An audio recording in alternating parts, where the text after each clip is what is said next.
Some of the ways I kind of started to find other friendships was I did an evening course and I started doing a little bit of volunteer work, and then I also slowly, when I was ready, started to work as well. And as you sort of build all these different relationships, be that friendships, work colleagues, professionals, people where you volunteer, whatever that might be, it does start to make you feel better about yourself, because you're no longer only seeing yourself through the eyes of your eating disorder, but you're also seeing yourself through the eyes of everybody around you. If your manager says, oh, you've done a really good job there, you can't really argue with that. Why would your manager lie to you about that? But your eating disorder is probably in your head going, actually, you know, that was really rubbish and you're horrible and that was awful and you should just quit. If you've got your manager going, actually, no, you did a really good job, that was great, which person's probably going to be telling you the truth? Of course, it's not going to be your eating disorder. I think something else that's really important in terms of friendships is that I think when I first started to recover, I tried to kind of be there for everybody else because I was getting better, and I didn't feel like everybody should be offering me anything because I was kind of this sick burden,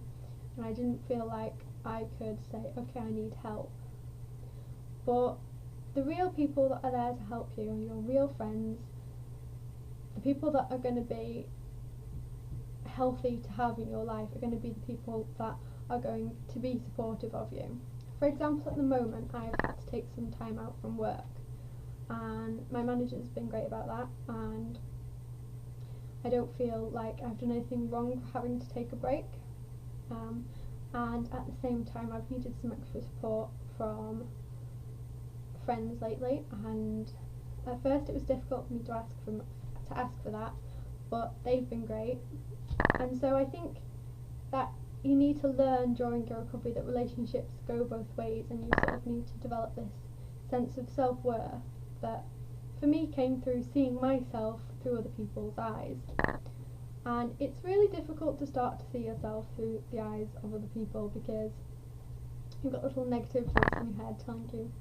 that it's absolute rubbish. But the more people you have around you,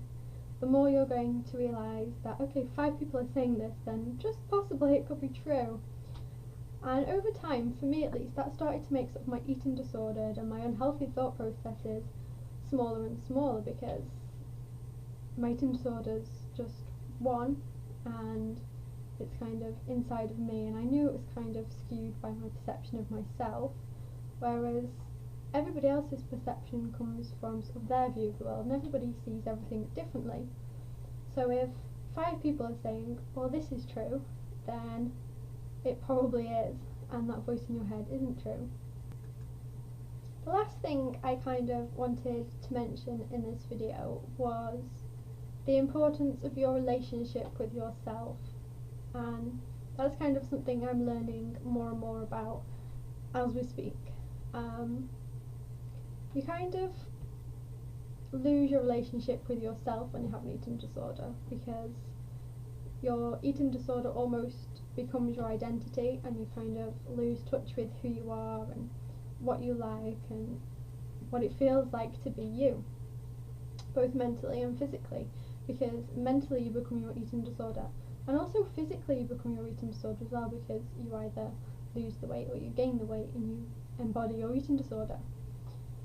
And I think how you learn to get in touch with yourself probably varies a lot from person to person. As I've said a million times in these videos, something that